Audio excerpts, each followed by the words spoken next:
In the corner of a farmhouse outside Falköping in western Sweden, there is a column of white ceramic tiles reaching from floor to ceiling. Roughly 2.5 meters tall, about 8 feet, and almost a meter wide. No visible flame. No glowing coals. No smoke. But if you place your hand against the tiles, even hours after the fire inside has gone out, the surface is warm. The kind of warmth you feel from a stone that has been sitting in the sun all afternoon. This is a Kakelugn. The word means tile stove. For over 200 years, it was the most important object in nearly every Swedish home. It heated the room where you slept, the room where you ate, the room where you worked. In wealthy homes, there was one in every room. In farmhouses, there was one, and the family lived around it.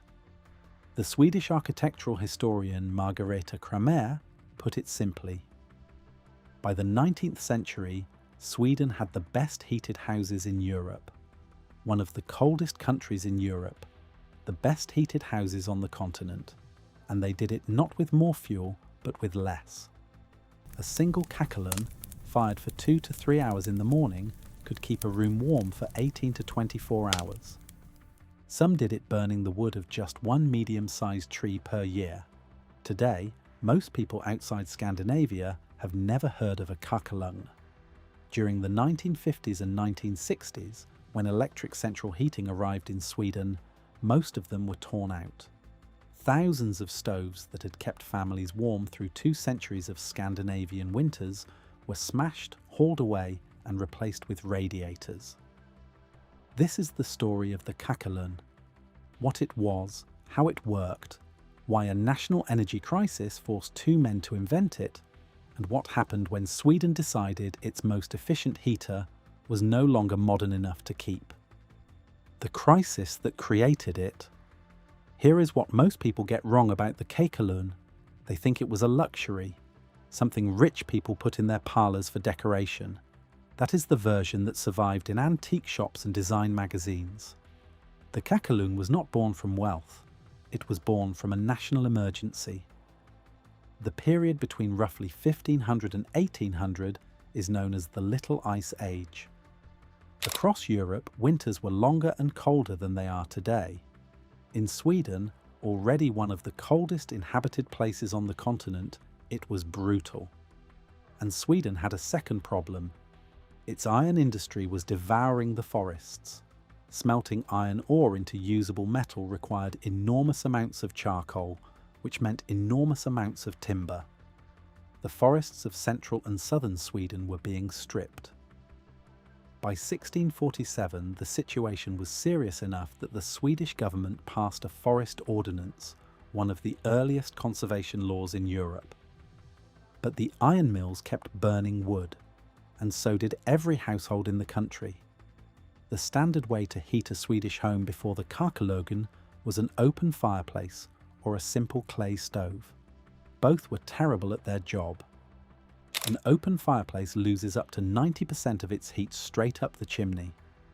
You burn wood all day, and most of that energy heats the sky. The room stays cold unless you sit directly next to the fire. Every household needed to burn wood from morning until night, every day, for 6 to 8 months of the year. Sweden was running out of trees. In 1767, the King of Sweden ordered the Royal Swedish Academy of Sciences to find a solution. The assignment went to 2 men, Carl Johan Kronstedt, an architect and engineer, and Fabian Reeder, a general. Their job was simple to describe and extremely hard to execute. Design a stove that uses less wood but produces more heat. Kronstedt had already been thinking about this problem. While overseeing the construction of Klästorp Manor, southwest of Stockholm, between 1754 and 1758, he had watched how much wood it took to keep a large house warm. Even in wealthy homes, families could only heat a few rooms at a time. Life in a Swedish winter meant clustering around whatever room had a fire going and abandoning the rest of the house to the cold. Kronstedt's key insight was this. The problem was not that Swedes were burning too little wood. The problem was that they were wasting nearly all the heat that wood produced. The solution was not to burn more, but to capture what was already being lost. How the Kakelugn actually worked. What Cronstedt and Reed built in 1767 was not just a better fireplace, it was a completely different way of thinking about heat. A standard fireplace has one job: burn wood and let the hot smoke go straight up the chimney. Fast, simple and wasteful. A Kakelugn does the opposite. It burns wood in a small enclosed firebox, but instead of letting the hot smoke and gases escape immediately, it forces them through a series of vertical channels inside the stove's body. Cronstedt's design used 5 of these channels. The hot gases travel up the first channel, then down the second, then up the third, then down the fourth, and up the fifth, before finally reaching the chimney. Each time the gases turn a corner and travel through another channel, they give up more heat to the surrounding bricks. By the time the smoke finally exits the chimney, it has lost most of its energy. The temperature of exhaust gases leaving a Kakelugn is roughly 100 to 150 degrees Celsius, about 210 to 300 Fahrenheit. In a standard open fireplace, those same gases leave at 300 to 400 degrees Celsius, 570 to 750 Fahrenheit. That difference is heat the fireplace throws away and the Kakelugn keeps. The body of the stove is made of bricks and mortar, clay, sand and water, heavy materials. A small Kakelugn weighs over 300 kilograms, roughly 660 pounds. A large one reaches 1,200 kilograms, about 2,640 pounds. That mass is the point. The bricks absorb the heat from the passing gases, store it, and release it slowly into the room over many hours. The bricks act as a thermal battery. You charge the battery with a fast, hot fire. Then the battery discharges warmth for the rest of the day. The tiles covering the outside are not just decoration. Ceramic tiles hold heat and release it through radiation, not convection. This is an important difference. A cast iron stove heats the air around it. Hot air rises, creating currents. The air near the ceiling gets warm. The air near the floor stays cold. Your head is hot. Your feet are freezing. A Kakelugn radiates heat the way the sun does. The warmth travels outward in waves and heats solid objects, walls, furniture, and people. The air itself stays relatively cool and fresh. You feel warm without the room feeling stuffy. And here is the number that matters most. Cronstedt's design was reported to be 8 times more efficient than the open fireplaces it replaced. A standard fireplace captures maybe 10 to 15% of the heat from burning wood. Modern masonry heaters based on the same principles achieve 85 to 90%. You could heat a room of about 60 square meters, roughly 650 square feet, for an entire year using the wood from one medium-sized tree. How it changed Swedish life. The Kakelugn did not just heat rooms, it changed how Swedish people lived. Before Cronstedt's design, a Swedish farmhouse in winter was a cold, smoky, dark place. The family huddled near the fire. Smoke filled the room because early stoves and fireplaces vented poorly. You could not use most of your house for most of the year. After the Kakelugn, rooms that had been abandoned to winter could be used again. Swedish homes became livable from wall to wall. And because the Kakelugn produced radiant heat without smoke in the room, the air inside was clean enough to work in, read in and sleep in comfortably. The new design spread fast. Cronstedt published his findings in 1767 in a book titled On a New Installation of Stoves for Firewood Saving. The design was shared deliberately because the fuel crisis affected the entire country. Within decades, Kakelugnar appeared in manor houses and palaces. The porcelain factories Rörstrand, founded in 1726, and Marieberg, operating from 1758 to 1788, began producing elaborately decorated tiles in Rococo and Gustavian styles. In wealthy homes, the Kakelugn became a piece of art. Hand-painted tiles in cobalt blue, yellow, green and violet, with palm branches, Chinese patterns and floral garlands. Every room had one. The stove became the starting point around which the rest of the room was decorated. But the Kakelugn was not only for the rich. By the 1830s and 1840s, large farms across the Swedish countryside were being equipped with plainer versions. By the second half of the 19th century, the Kakelugn had reached common households. Simpler models, without elaborate tile work, served the same thermal function. A farmer did not need painted flowers. He needed a stove that kept his family alive through January on a manageable amount of wood. The social effect was enormous. For the first time, ordinary Swedish families could heat their homes efficiently without spending the entire winter cutting and hauling firewood. A Kakelugn needed to be fired only once or twice a day. A burn of 2 to 3 hours in the morning produced warmth that lasted until the next morning. That freed up time, labour and timber for other uses. What killed the Kakelugn? By the late 19th century, the Kakelugn had been the centre of Swedish home life for over 100 years. It heated castles and cottages alike. It was the most recognisable feature of a Swedish room. Then 3 forces killed it. The first was electrification.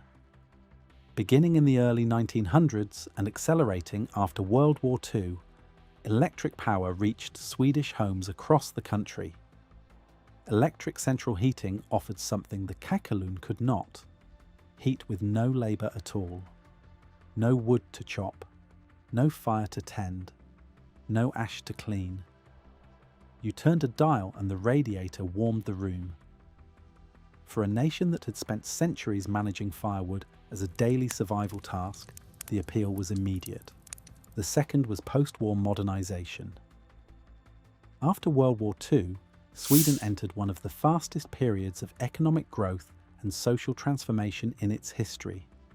The Folkhemmet, the People's Home Welfare State, was building new housing for millions. Modern apartments had electric heating built in from the start. The Kakelugn, with its massive weight requiring reinforced floors, its chimney requirements and its need for firewood, did not fit the new vision of Swedish domestic life. The third was shame. Not shame at the Kakelugn itself, but at the old way of living it represented. Sweden in the 1950s and 1960s was becoming one of the most modern nations on earth. The farmhouse with its tile stove in the corner, its low ceilings and its wood smoke belonged to the Sweden of before. The Sweden of poverty, cold and manual labour. The new Sweden had central heating, bright electric lights and clean radiators that required no effort to operate. During the 1950s and 1960s, most Kakelugnar in Sweden were torn out. They were ripped from the walls of homes being renovated or demolished. Thousands of stoves, some 150 years old with hand-painted tiles from Rörstrand and Marieberg, were destroyed. The tiles were smashed. The bricks were hauled to landfills. The brass doors were scrapped. Nobody counted exactly how many were lost, but the Kakelugn went from being in nearly every Swedish home to being a curiosity found mostly in unmodernised country houses and a few museums. Who kept the knowledge alive? Not everything was lost. In Minneapolis, Minnesota, there is a 33-room French chateau built between 1904 and 1908 by Swan Turnblad, a Swedish immigrant who arrived in America in 1868 as a boy from Småland. Turnblad made his fortune publishing the largest Swedish-language newspaper in America, the Svenska Amerikanska Posten. When he built his mansion on Park Avenue, he imported 11 Kakelugnar directly from Sweden.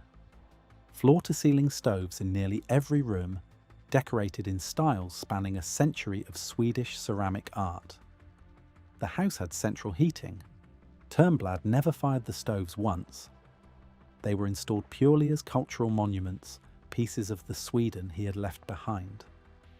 In 1929, Turnblad donated the mansion to create what is now the American-Swedish Institute. Those 11 Kakelugnar remain there today, fully functional, the largest collection in North America. Back in Sweden, the revival began in the 1990s. As energy prices rose and environmental awareness grew, people started to look at the stoves their grandparents had thrown away and ask a question that should have been asked decades earlier. Why did we get rid of the most fuel-efficient wood-burning heater ever designed? In Timmernaben, on the coast of Småland, a company called Gabriel Kakelugnar still produces handmade tiled stoves using the same principles Kronstedt laid out in 1767. The tiles are made in southern Sweden. The ironwork is forged by a blacksmith near Stockholm. The stoves are built to order. A new Kakelugn from Gabriel costs between 30,000 and 200,000 Swedish krona, roughly 3,000 to 20,000 US dollars, depending on size and decoration. Lindholm Kakelugnar, also based in Sweden, has spent over 45 years buying, restoring and selling antique tiled stoves from the 1700s through the 1920s. These are stoves that survived the demolition wave. Some were pulled from farmhouses before they were torn down. Some were found in storage. Some were rescued from buildings slated for demolition and rebuilt tile by tile. At Geising, about 2 hours north of Stockholm, newly made Kakelugnar in 18th century style are displayed in an old workers' housing building. The stoves are built using traditional methods. Visitors can see them in the setting they were designed for. Modest rooms with painted walls and wooden floors, where a single stove in the corner heated everything. For over 200 years, the Kakelugn solved a problem that Sweden could not afford to ignore. The design was so effective that it transformed domestic life across an entire country. Sweden went from a nation where families huddled around smoky fires in a single room to a nation with the best heated houses in Europe. Farms and manor houses alike used the same principle. What disappeared in the 1950s was not the physics. Radiant heat still works exactly as it did in 1767. Thermal mass still stores energy. 5 channels still extract more heat than one. What disappeared was the willingness to tend a fire. Electric heating offered warmth without effort, and Sweden chose convenience. But a single Kakelugn, fired once in the morning, burns the wood of 1 tree per year and heats a room for 18 hours.